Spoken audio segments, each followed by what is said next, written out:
आपको last class में मैंने इंक्रीजिंग डिक्रीजिंग में सेपरेट करना सिखाया था इंटरवल्स को, या find the intervals in which function is increasing और डिक्रीजिंग, ये आपको बताया था, है ना। तो उस पर शायद 2 क्वेश्चन हो पाए थे। अभी हम कुछ और क्वेश्चन करेंगे, पॉलिनोमियल से या अलजेब्रिक एक्सप्रेशन वाले ही करेंगे शुरू में, ठीक है। थोड़ा और प्रैक्टिस हो जाएगी इससे। एक क्वेश्चन और देखिए,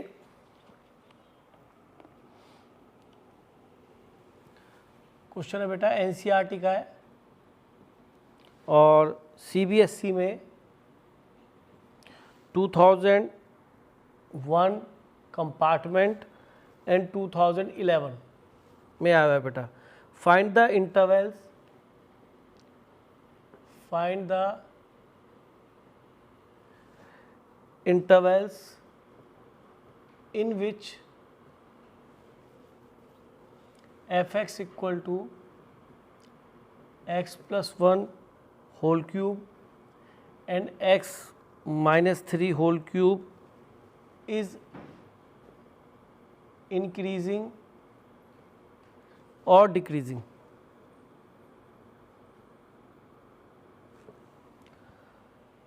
तो प्रोसेस तो आपको पता ही क्या करना है ना। तो स्टार्ट करते हैं इसका सॉल्यूशन। इससे पहले आपने लास्ट में इसको पढ़ लिया था, हम एफ डैश एक्स निकालते थे पहले स्टेप में और एफ डैश एक्स के फैक्टर करते थे, फिर एफ डैश एक्स को 0 पुट करते थे दूसरे स्टेप में, उससे हमें क्रिटिकल पॉइंट्स मिलते थे, इनको हम स्टेशनरी पॉइंट्स भी बोलते हैं, है ना। क्रिटिकल पॉइंट्स मिलते थे, वो हमें एक्स की जो वैल्यू एफ डैश एक्स को 0 पुट करने मिलती है। और उसके बाद उसी केस में हम रियल नंबर लाइन पे उनको प्लॉट कर लेते थे, फिर positive negative sign of F dash X check करते थे, ना कि एफ एक्स। तो एफ एक्स बेटा गिवन है आपको X plus 1 whole cube into X minus 3 whole cube. तो दिखाते हैं बेटा इसका एफ डैश एक्स क्या आएगा, प्रोडक्ट रूल से निकालेंगे। ये पॉलिनोमियल है श्योर, अगर आप होल क्यूब एक्सपेंड करेंगे तो सबसे बड़ी डिग्री इसमें एक्स क्यूब आएगी, इसका भी होल क्यूब एक्सपेंड करेंगे तो इसमें सबसे बड़ी डिग्री क्या आएगी, एक्स क्यूब। और जब मल्टीप्लाई करेंगे तो एक्स की पावर 6 सबसे बड़ी डिग्री आएगी, फिर उसके बाद एक्स की पावर 5 भी मिल सकता है, एक्स की पावर 4 भी मिल सकता है, एक्स की पावर 3, 2, 1 और कांस्टेंट भी आ सकता है, ठीक है। हो सकता है एक्स की पावर 2 ना मिले तो 0x² समझिए एक तरीके से, यानी कि पूरी क्या है, ये इक्वेशन एक पॉलिनोमियल की फॉर्म में एक्सप्रेशन। तो एफ डैश एक्स निकाल लेते हैं प्रोडक्ट रूल से, 3x plus 1 whole square, this remain same, plus sign between, इस बार बेटा फर्स्ट ये सेम हो जाएगा बेटा, इसका derivative 3x minus 3 whole square. अब देखिए इसके फिर फैक्टर करते हैं, उसके बाद ये स्टेप 1 हो गया डिफरेंशियल में, इसके फैक्टर जरूर कीजिए। तो x plus 1 whole square common है और x माइनस 3 होल स्क्वायर भी कॉमन है। क्या बच गया यहाँ से, x माइनस 3 बचेगा शायद, है ना, 1, और यहाँ से क्या बचेगा प्लस x प्लस 1। तो 3x plus 1 whole square, x minus 3 whole square and 2x minus 2, 2x minus 2। Check कीजिए कैलकुलेशन यही है सभी बच्चों की, ठीक है। तो अगर आपकी कैलकुलेशन है तो हम आगे इसके अंदर स्टेप 2 पे पहुंचते हैं। स्टेप 1 में फैक्टर जो कर लेते हैं। अब स्टेप 2 में क्या है, ये स्टेप 1 था, स्टेप 2 में क्या करते हैं बेटा, एफ डैश एक्स को 0 पुट करते हैं, putting F dash X equal to 0 to get critical points या क्रिटिकल पॉइंट्स, और क्या बोलते हैं उनको, स्टेशनरी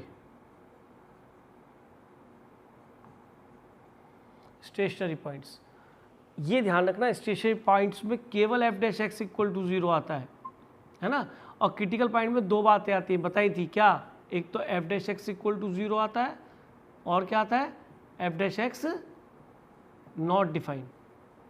तो डेफिनेटली स्टेशनरी क्रिटिकल पॉइंट यहाँ तो सेम ही, क्योंकि जहाँ पे हम एफ डैश एक्स 0 पुट करते हैं वो जो एक्स की वैल्यूज होती है वो सभी क्रिटिकल पॉइंट भी है, स्टेशनरी पॉइंट भी है। लेकिन जहाँ पे F dash X not defined है वो भी हमारा क्रिटिकल पॉइंट है, समझने वाली बात यहाँ पे ये भी है। तो स्टेशनरी पॉइंट कहीं लिखा मिल जाए तो समझ लेना क्रिटिकल पॉइंट की बात कर रखा है, जिसके अंदर केवल इतना इन्वॉल्व है कि F dash X equal to 0 करके जो एक्स की वैल्यूज मिलने वाली है, these are called stationary points. तो नंबर लाइन बना लेंगे हम अपनी, minus infinity infinity critical points क्या है बेटा, -1 और इससे भी शायद -1 ही मिलेगा, है ना। ये तो 2x माइनस 2 आया ना, तो एक काम कीजिए 3 2 जा 6 कॉमन लेके इसे x प्लस 1 का हो नहीं x plus 1 whole square x minus 3 और x माइनस 1 लिख लीजिए, ठीक है। तो आप नोटिस करें क्रिटिकल पॉइंट -1 है, एक 1 है और एक आपका बेटा 3 है। तो 3 पॉइंट पे ब्रेक हुई है नंबर लाइन, और 3 पॉइंट पे ब्रेक हुई है, इसलिए हमें 4 सेपरेट इंटरवल्स मिल गए। अब यहाँ पे हमें क्या चेक करना है, स्टेप थर्ड में sign of F dash X, ना कि एफ एक्स। ये जो नंबर लाइन बनाई है ये हमें sign of F dash X बता रही है। तो फ्रॉम लेफ्ट टू राइट ही चलिए, -∞ से -1 तक केवल एक पॉइंट रख के चेक करना है, दैट इज -2 रख लेते हैं। -2 पे ये क्या बनेगा बेटा, पहला फैक्टर पॉजिटिव, -2 पे ये क्या बनेगा बेटा नेगेटिव, और ये -2 पे क्या बनेगा नेगेटिव। इससे नेट क्या रिजल्ट हो जाएगा पॉजिटिव। हाँ, इसमें एक चीज़ देख लीजिए बेटा, ये स्क्वायर भी है, यहाँ मिस्टेक हो जाती है अदरवाइज, तो ये भी पॉजिटिव ही रहेगा। इसका मीनिंग होल स्क्वायर से तो ये समझ लीजिए केवल x माइनस 3 का साइन ही काम करेगा सब कुछ। तो ये रिजल्ट आ गया बेटा इसके अकॉर्डिंग नेगेटिव। अब -1 से 1 के बीच में 0 बड़ा आसान रहेगा, तो इनमें क्या रख के देखना है, तो होल स्क्वायर पॉजिटिव रखेंगे, 0 बनेगा तो ये भी नेगेटिव बनेगा।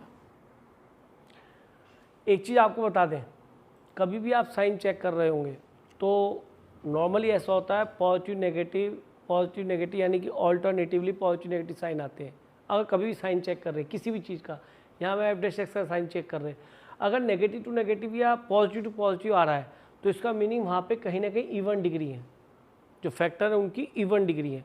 अगर ऑड डिग्री होंगी, चाहे 3 हो, चाहे 5 हो, चाहे 7 हो या 9 हो, तो वही पैटर्न फॉलो होता है, plus minus plus minus plus minus. एक साइन चेक कर लो, उसके बाद ऑल्टरनेटिवली नेगेटिव पॉजिटिव साइन आते रहेंगे, कभी भी गलती नहीं होगी। लेकिन जब भी इवन डिग्री आए तो बी कॉशियस, उसको प्रॉपर वे में चेक करो, गलती ना हो जाए। अब 1 से 3 के बीच में 2 रख लीजिए, 2 रखने पे ये तो पॉजिटिव है, ये पॉजिटिव, बीइंग परफेक्ट स्क्वायर 2 रखने पे ये भी क्या हो गया पॉजिटिव, और 3 के बाद ये भी पॉजिटिव, ये भी पॉजिटिव, 3 के बाद 4 रखिए, 5 रखिए, 100 रखिए, ये भी पॉजिटिव। तो बेटा सारे ही पॉजिटिव बन गए यहाँ से आगे।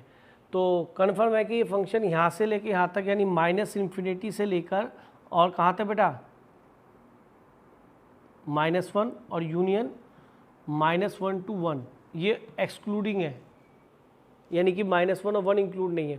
तो यहाँ पे क्या फंक्शन, इसमें x बिलोंग्स टू दिस, इसे यहाँ पे और लिख देता हूँ, x belongs to this in which F dash X is क्या है negative, therefore function is decreasing, ये डिक्रीजिंग का साइन है। और अगर हम x बिलोंग्स टू कहाँ से कहाँ तक बेटा 1 to 3 और 3 to ∞ लेंगे, तो यहाँ पे क्या होगा फंक्शन एफ डैश एक्स क्या है बेटा पॉजिटिव, यानी फंक्शन क्या है यहाँ पे इंक्रीजिंग। तो अब थोड़ा सा इसके अंदर और बात कर लेते हैं। ये तो सेपरेट कर दिया आपने इंटरवल्स के, किस इंटरवल में ये फंक्शन डिक्रीजिंग है और किस इंटरवल में फंक्शन इंक्रीजिंग है, ये आपको पता पड़ गया।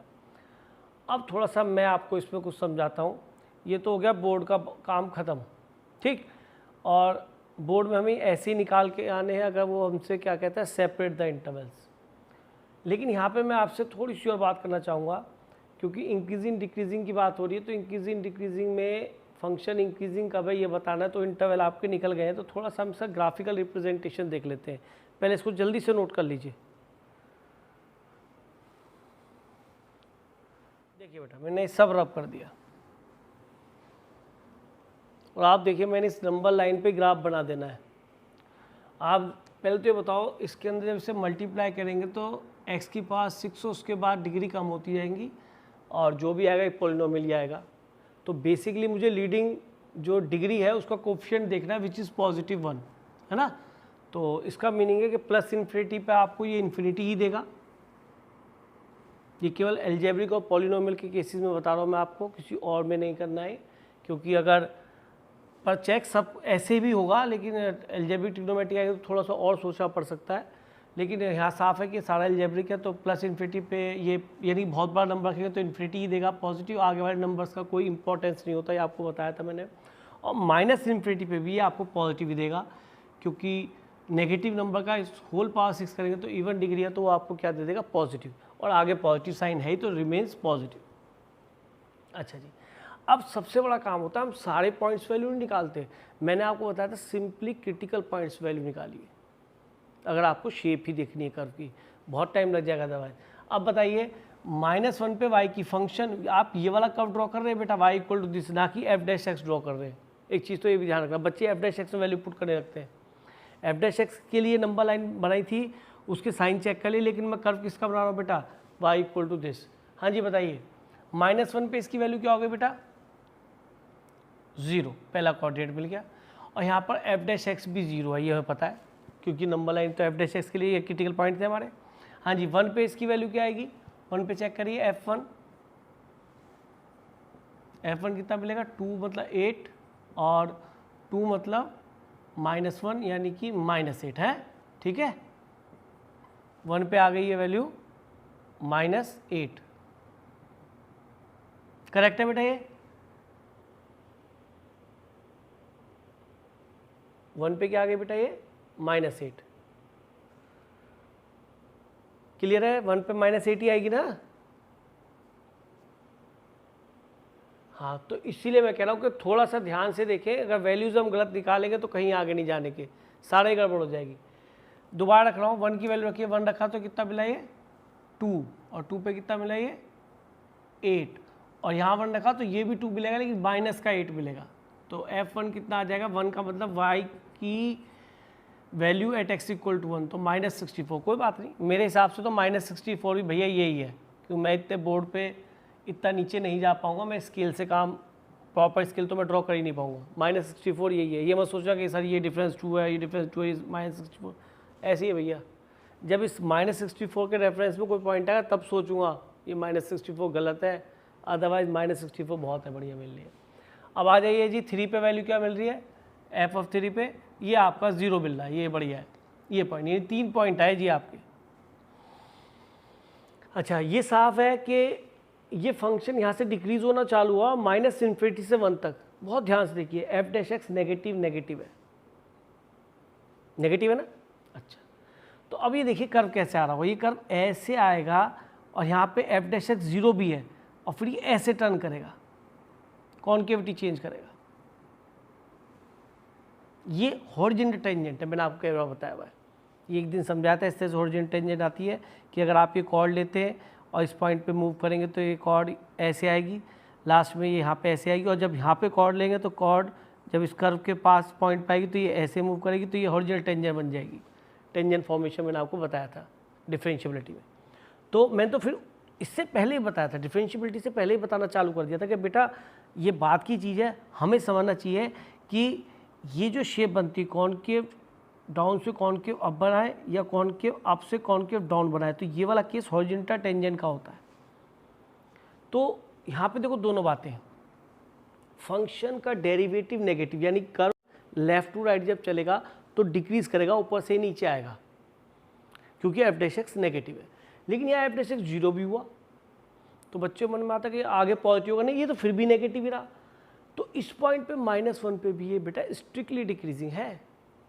आप ये नहीं कह सकते कि सर f डैश एक्स 0 है तो यहाँ से तो f डैश एक्स 0 पे तो चेंज हुआ है। तो मेरे हिसाब से जो इसमें आंसर लिखा हुआ है जिसमें -1 और 1 आपने -1 इंक्लूड नहीं किया, मेरे हिसाब से -1 है इंक्लूड होना चाहिए, क्योंकि -1 पे भी इस पॉइंट की नेचर है। देखो बेटा आप यही तो देखते हैं, एक छोटी सी बात बताओ, आप अगर पॉइंट की किसी पॉइंट के लिए फॉर अ पॉइंट आप मोनोटोनिसिटी चेक करते हैं, यानी कि उस पॉइंट पे फंक्शन इंक्रीजिंग या डिक्रीजिंग, तो सीधी सी बात यह है कि सर इसके लेफ्ट में देखिए अगर वो फंक्शन कंटिन्यूस है तो इसके ए मान लीजिए ए पॉइंट था, ये एफ ए पॉइंट था, इसके लेफ्ट में ए माइनस एच पे वैल्यू कम आ रही है, साफ दिख रहा है, और ए प्लस एच पे वैल्यू क्या आ रही है, ज़्यादा। तो यानी कर्व का क्या हुआ, लेफ्ट टू राइट चलने पे वो कर्व ऊपर की तरफ जा रहा है, तो फंक्शन क्या है, इंक्रीजिंग है, यानी कि लेफ्ट पे वैल्यू कम है और राइट में उसके वैल्यू क्या है, जस्ट ज़्यादा है। इसका मतलब फंक्शन उस पॉइंट पे क्या है बेटा, इंक्रीजिंग है। सेम ये देखिए आप -1 से इधर आए तो वैल्यू बड़ी है, और -1 के इधर आए तो वैल्यू छोटी, यानी कि आप जैसे जैसे आगे चले जाएंगे वैल्यू कम होती चली जाएगी। ये भी तो डिक्रीजिंग का कंसेप्ट ही तो है, यहाँ पे वैल्यू कुछ है और यहाँ पे इसके आगे उससे कम हो गई, जैसे आपने एक्स पढ़ा है वाई की वैल्यू कम हो गई, ये रिवर्स इसके अंदर रिलेशन होता है, ठीक है, इनवर्स रिलेशन बोलना चाहिए। कि x को जैसे जैसे बढ़ाएंगे y की वैल्यू वैसे वैसे कम होगी। तो यहाँ पे भी इस पॉइंट के लिए भी तो पॉइंट की जो चेक करते हैं ना हम कि किसी पॉइंट पे फंक्शन इंक्रीजिंग या डिक्रीजिंग। अब ये देखना जरा, ये बात तो दोनों इस क्वेश्चन बड़ी अच्छी क्लियर होने वाली है। अब यहाँ पे नेगेटिव टू पॉजिटिव हुआ, यानी कि एफ डैश एक्स तो जीरो हुआ, तो एफ डैश एक्स जीरो एक तो इस प्रकार होता है और एक एफ डैश एक्स जीरो किस प्रकार होता है कि सर इस प्रकार या इस प्रकार। यहाँ पे भी टेंजेंट हॉरिजॉन्टल है, पर यहाँ पे क्या है, एफ डैश एक्स यहाँ पे इंक्रीजिंग था पॉजिटिव था, यहाँ पे क्या हुआ सॉरी डिक्रीजिंग था यहाँ पे एफ डैश एक्स, और यहाँ पे इंक्रीजिंग था। ये क्या था, डिक्रीजिंग टू डिक्रीजिंग था, बीच में एफ डैश एक्स जीरो हुआ। ये इंक्रीजिंग टू इंक्रीजिंग था, बीच में एफ डैश एक्स जीरो हुआ। तो ये positive to positive F dash X का साइन था और बीच में कहीं जीरो हुआ, तो स्ट्रिक्टली इंक्रीजिंग है। ये भी स्ट्रिक्टली इंक्रीजिंग, लेकिन यहाँ पर ये स्ट्रिक्टली इंक्रीजिंग नहीं है, देखिए ध्यान से, क्योंकि इसके बाद देखिए आप फिर से कर्व बनाते हैं। एफ डैश एक्स 1 पे भी जीरो आपने देखा था, लिखा हुआ है, लिखा है यहीं पे एफ डैश एक्स जीरो था। तो एफ डैश एक्स जीरो का मतलब क्या है कि sir tangent parallel to X axis, tangent parallel to X axis ये भी है, बल्कि ये तो एक्स एक्सिस ही है ऑलरेडी।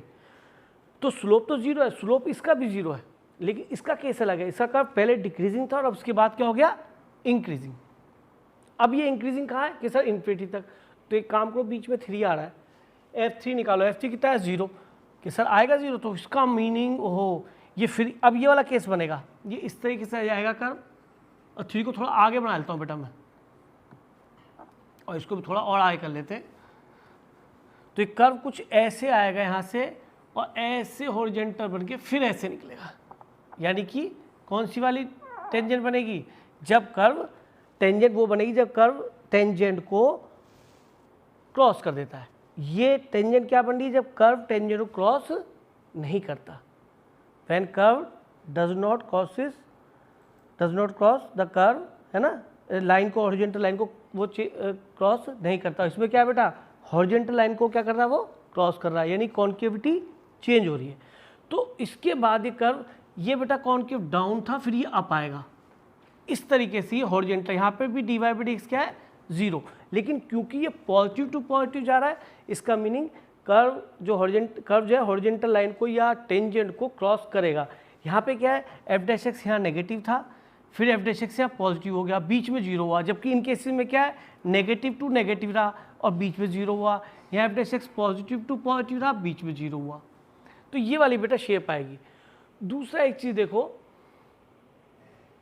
कि अगर मैं आपसे छोटी सी बात पूछने लगूं कि सर इसके रियल रूट कितने हैं, इसके रियल रूट कितने हैं, रियल रूट्स या फिर सॉल्यूशन।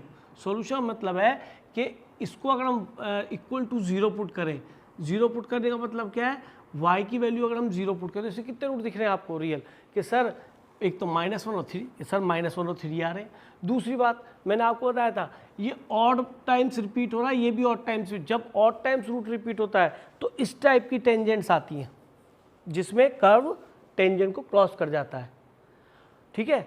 और जब इवन टाइम्स रिपीट होता है, देखिए रूट किसका है, ये खैर रूट ही नहीं है, लेकिन ये तो तुम्हारा उसके लिए टेंजेंट के लिए बात बता रहा है। तो यहाँ पे आप ये देखिए कि यहाँ पे इवन टाइम्स रूट रिपीट हुआ, इससे पता पड़ रहा है। अगर कोई कर्व बने और वो एक्स एक्सिस, देखो एक्स एक्सिस पे देखते हैं रूट्स, यहाँ पे नहीं देखेंगे। अगर कोई कर्व इस तरीके से आए तो इस पे ये जो रूट होगा इस इक्वेशन का, जो भी इक्वेशन होगी, तो इवन टाइम्स रिपीट होगा, इसमें ऑड टाइम्स रिपीट होगा, ठीक है। अच्छा, अब इसके अंदर नंबर ऑफ सोल्यूशंस की बात हो रही थी। नंबर ऑफ सोल्यूशन कितने होंगे, कितने होंगे बेटा, 2 ही होंगे, है ना, एक तो -1 और एक 3, इसमें कोई दिक्कत नहीं। दूसरी बात, इसमें अगर मैं आपसे इसकी रेंज पूछूं, अगर एफ एक्स इक्वल टू ये लिखा हो, इसकी रेंज पूछे, तो रेंज का मतलब क्या है, सबसे छोटी वैल्यू एफ एक्स की क्या है, ये आप बताइए। सबसे छोटी वैल्यू क्या है, -64, वेरी गुड, -64 एफ एक्स की सबसे छोटी वैल्यू है। और सबसे बड़ी वैल्यू क्या है बेटा, +∞, वेरी गुड बेटा, +∞। तो इसको मैं एक्सक्लूड कर रहा हूँ, वो तो इंक्लूड होगा ही नहीं। एक्सक्लूड करने के 2 तरह के साइन होते हैं, चाहे ऐसे करिए, साथ में इन्फिनिटी को ऐसे भी लिख सकते हो, एक्सक्लूड का ही साइन है। तो कर्व तो इन्फिनिटी इधर भी देगा उधर भी देगा, देने दो, लेकिन हमें इन्फिनिटी तक सारी वैल्यू मिलेंगी, लाख भी मिलेगा, 10 लाख भी मिलेगा, सब मिलेगा, लेकिन -64 से छोटा हमें कोई नहीं मिलेगा नंबर, ठीक है। तो यहाँ से देखो, इस फंक्शन की रेंज निकालना सीख गए आप। अदरवाइज आपसे मैं पूछ रही हूँ रेंज क्या होगी, तो आप -64 तो नहीं निकाल पाते। आज आप इसकी लीस्ट वैल्यू भी जानते हैं और इसकी maximum value which is not defined ये भी जानते हैं। ठीक है, तो नोट कर लीजिए बेटा। और देखिए एक बार केस, कोई दिक्कत देखो, ये जितना अच्छा हो गया समझ लो उतना अच्छा आपका सब कुछ हो गया। एरिया में तुम्हें पता है मुस्कान कितनी जरूरत पड़ती है इसकी कर्व्स की ट्रेसिंग की, है ना। चलिए क्वेश्चन देखते हैं। अभी मैं आपको ए क्वेश्चन दिखा दूंगा इसे बेस्ड। अब एक क्वेश्चन देखिए, find the intervals in which f(x) equal to x minus 1 whole cube और x minus 2 whole square is increasing और डिक्रीजिंग। तो यानी कि सेपरेट करवाना चाह रहा है इंटरवल। इंटरवल कौन सा सर? माइनस इन्फिनिटी से इन्फिनिटी इसकी डोमेन है। सबसे पहले डोमेन चेक करना बहुत ज़रूरी है। मैंने आपको बताया था कि इंक्रीजिंग डिक्रीजिंग में एक बहुत बड़ी खासियत ये है कि अपनी डोमेन के अंदर जब भी होगी बात, बिना डोमेन की बात नहीं होगी। जबकि क्वांटिटी में क्या होता है, वो पॉइंट डोमेन में नहीं होता, तब भी हम कहते हैं इस पॉइंट पे ये डिसकंटिन्यूअस है। डिफरेंशिएबिलिटी में भी ऐसा होता है कि अगर ये पॉइंट उसकी फंक्शन की डोमेन में भी नहीं है तब भी हम कहते हैं ये इस पॉइंट पे डिफरेंशिएबल नहीं है। पर इंक्रीजिंग डिक्रीजिंग में उस पॉइंट का या उस इंटरवल का होना बहुत ज़रूरी है उसकी डोमेन में, तभी हम उसके बारे में इंक्रीजिंग डिक्रीजिंग बताएंगे। तो you have to separate the interval, ये भी लिखा आ सकता है। Otherwise find the interval, find the interval उसने इसलिए लिख दिया कि उसको भी पता है कि इसकी डोमेन माइनस इन्फिनिटी से प्लस इन्फिनिटी है। तो अब आप इसका सॉल्यूशन कीजिए और कर्व भी बनाइए साथ साथ। एक तो बोर्ड के हिसाब सॉल्यूशन कर दीजिए, फिर इसका कर्व ड्रॉ कीजिए। चलिए सबसे पहले इसको चेक करना है हमें कि किस इंटरवल में इंक्रीजिंग है और किस इंटरवल में डिक्रीजिंग है। तो अब तो आप काफ़ी क्वेश्चंस कर चुके हैं, सीधा f'(x) निकाल लेते हैं। तो 3x minus 1 whole square by product rule कर रहे हैं बेटा, और x minus 1 whole cube into 2x minus 2। क्या कॉमन आ जाएगा बेटा? x minus 1 whole square and x minus 2 common. तो ये बन जाएगा यहाँ से 3 इंटू एक्स माइनस 2 और प्लस यहाँ पे क्या आएगा बेटा? 2 into X minus 1। X minus 2 तो कॉमन आ गया और x माइनस 1 का होल स्क्वायर, तो ये बन जाएगा x minus 1 whole square into X minus 2। ये कितना हो गया बेटा? 3x और 2x 5x और माइनस 6 और माइनस 2 यानी माइनस 8। हाँ जी, चेक कीजिए सभी का यही आया रिजल्ट बेटा f'(x). तो अब हम नंबर लाइन बना लेते हैं, क्रिटिकल पॉइंट हमें पता ही है। थोड़ा और नीचे बना लेते हैं ताकि plus infinity minus infinity. Critical point क्या है बेटा? 1 और 8/5 आएगा, 2 से कम होगा तो 2 आगे ले लें और यहाँ पे आ गया आपका 8/5। तो इसके अंदर और जल्दी चेक करना है तो एक काम करना है, इसमें से 5 कॉमन ले लो इस वाले फैक्टर में से, उसको आगे लिख लो, है ना। तो ये आ जाएगा x माइनस 8/5, यानी 5 से यहाँ मल्टीप्लाई किया तो यहाँ डिवाइड किया, तो ये 5 8/5 आ गया। तो अब चेक करना थोड़ा आसान हो जाएगा। अब माइनस इन्फिनिटी से लेफ्ट टू राइट चेक करते हैं साइन अपना। 1 से पहले 0 रख के देखिए क्या हुआ, पॉजिटिव रहेगा बीइंग परफेक्ट स्क्वायर, ये नेगेटिव हुआ, और 0 रखने पे ये भी नेगेटिव। नेट क्या हो गया बेटा? ये पॉजिटिव। अब 1 और 8/5 के बीच में 1.2 ले लेते हैं, ठीक है। तो 1.2 रखूँगा या 1.1 रख लीजिए यार, वो तो कंफर्म इधर ही होगा। 1.1 रखा, ये पॉजिटिव ये नेगेटिव, और 1.1 पे आप खुद सोचिए, इससे पहला नंबर रख रहे हैं तो इससे छोटा नंबर रख रहे हैं, तो जब छोटा यहाँ रखा जाएगा तो ये नंबर कैसा बनेगा? Negative positive negative. इसका मतलब ये क्या हो गया बेटा? फिर से पॉजिटिव। अब 8/5 के बाद नंबर लिखेंगे, जब 8 के 5 से बड़ा नंबर रखेंगे, जब यहाँ बड़ा रखेंगे तो ये पॉजिटिव हो जाएगा, और 8/5 के बाद नंबर रखेंगे तो इससे पहले होगा तो ये नेगेटिव ही रहेगा, और ये तो पॉजिटिव है तो ये भी क्या हो गया बेटा? नेगेटिव। अब इसके बाद आई 2 के बाद 2 से बड़ा रखेंगे 2.1, तो यहाँ पे पॉजिटिव मिलेगा क्योंकि इसके आगे नंबर ये पॉजिटिव हो जाएगा और ये पॉजिटिव, सारा क्या हो गया? पॉजिटिव। तो आप देख रहे हैं कि यहाँ पर चेंज जो हुआ है f'(x) 0 भी है 1 पे और इंक्रीजिंग फिर इंक्रीजिंग है, तो इसका मतलब ऐसी शेप आनी चाहिए, इंक्रीजिंग और फिर इंक्रीजिंग। और यहाँ पे f'(x) 0 भी हुआ है, तो यहाँ पे ये केस पहले ही पता पड़ गया हमें बिना कर बनाते। ये पॉइंट स्ट्रिक्टली इंक्रीजिंग में 1 इंक्लूड होना चाहिए, लेकिन हमारे यहाँ जो एनसीईआरटी पैटर्न है वहाँ पे इसे इंक्लूड नहीं करते। मेरे हिसाब से पॉइंट ऑफ इंक्रीजिंग है कन्फर्म। 8/5 इंक्रीजिंग में नहीं आएगा, क्यों? क्योंकि यहाँ पे कर हुआ इंक्रीज, यहाँ से यहाँ तक इंक्रीज हुआ, और फिर इसके बाद 8/5 पे एफ डैश एक्स हुआ 0, यानी कि tangent parallel to X, F dash X तो 0 यहाँ पे भी है, ये हॉरिजॉन्टल है, इसका भी स्लोप 0 है, इसका भी बेटा स्लोप 0, दोबारा सुन लो। लेकिन ये क्योंकि इंक्रीजिंग के बाद डिक्रीजिंग हुआ, तो ये पॉइंट ऑफ इंक्रीजिंग नहीं होना चाहिए, ये पॉइंट पे इंक्रीजिंग नहीं है, क्योंकि इससे पहले कम वैल्यू थी, उसके बाद भी कम थी, जबकि इंक्रीजिंग के लिए क्या होना चाहिए? अगर इस पॉइंट 8/5 की यहाँ बात करें तो इससे जस्ट पहले भी एक कम वैल्यू, उसके बाद फिर बढ़ गई वैल्यू, तो ये नीचे से ऊपर की तरफ चल रहा कर, लेफ्ट और राइट में आप इससे पहले कम वैल्यू लेकिन उसके बाद ज़्यादा, तो इसका मतलब फंक्शन इंक्रीजिंग है। ये डेफिनेशन होती है इंटरवल में, आपको बताई थी इनिशियल जब स्टार्ट किया था। तो ये 8/5 पॉइंट ऐसा नहीं है जहाँ पे हम आप कर्व को इंक्रीजिंग बोल दें, अगर इसके बाद यूँ ऊपर जाता तो पॉइंट ऑफ इंक्रीजिंग में आता है। तो मुझे शेप तो यहाँ वैसी ही पता पड़ रही है। फिर इसके बाद देखिए ये कर्व डिक्रीजिंग है तो ऐसे बना होगा, फिर 2 पे एफ डैश एक्स 0 हुआ, और क्योंकि उसके बाद इंक्रीज करा तो ये वाली शेप आई होगी, ये वाली शेप नहीं आई होगी। तो सारी शेप तो पहले से क्लियर है। ये शेप 2 की बात हो रही है, ये शेप 8/5 की बात हो रही है, ये शेप 1 की बात हो रही है, क्योंकि इंक्रीजिंग के बाद फिर इंक्रीजिंग इंक्रीजिंग इंक्रीजिंग, जब प्लेन उठता है तो नीचे से ऊपर जाता है, तो ऐसे लहर मार गया वो। तो कर्व तो हमें सारा क्लियर है। अच्छा, अब यहाँ देखो, जब आप इसको y = शो करेंगे तो ये x⁵ सबसे बड़ी आएगी, और उसके बाद ये छोटी छोटी डिग्री और कांस्टेंट मिलेगा, ठीक है। अच्छा, फिर मैं से कुछ बता दूं, कुछ बच्चे कंफ्यूज बड़े जल्दी हो जाते हैं, बहुत ज़्यादा दिमाग मत लगाओ, केवल क्रिटिकल पॉइंट्स पे वैल्यू निकालनी है। पॉलिनोमियल्स है, कंटिन्यूस है, डिफरेंशिएबल है, ये नहीं कि कहीं ब्रेक हो जाए कर्व, कहीं भी स्ट्रेट लाइन नहीं बनेगी, क्योंकि डिग्री 5 पहुँच गई, डिग्री x की 1 तक हो तब तक स्ट्रेट लाइन होती है, तो कहीं भी हॉरिजॉन्टल लाइन नहीं आएगी, मतलब इससे लाइन नहीं बनेगी, कर्व तो ऐसे ही रहेगा। ये तो लाइन टेंजेंट अलग है, टेंजेंट कर्व का पार्ट नहीं है, टेंजेंट बनाएंगे तो बनेगी, नहीं बनेगी तो नहीं बनाएंगे, नहीं बनाएंगे तो नहीं बनेगी। कर्व का पार्ट तो वही है जो ये कर्व का पार्ट नहीं है, ये तो मैं आपको अलग से बना के दिखा रहा हूँ, तो कन्फ्यूज़ नहीं होना।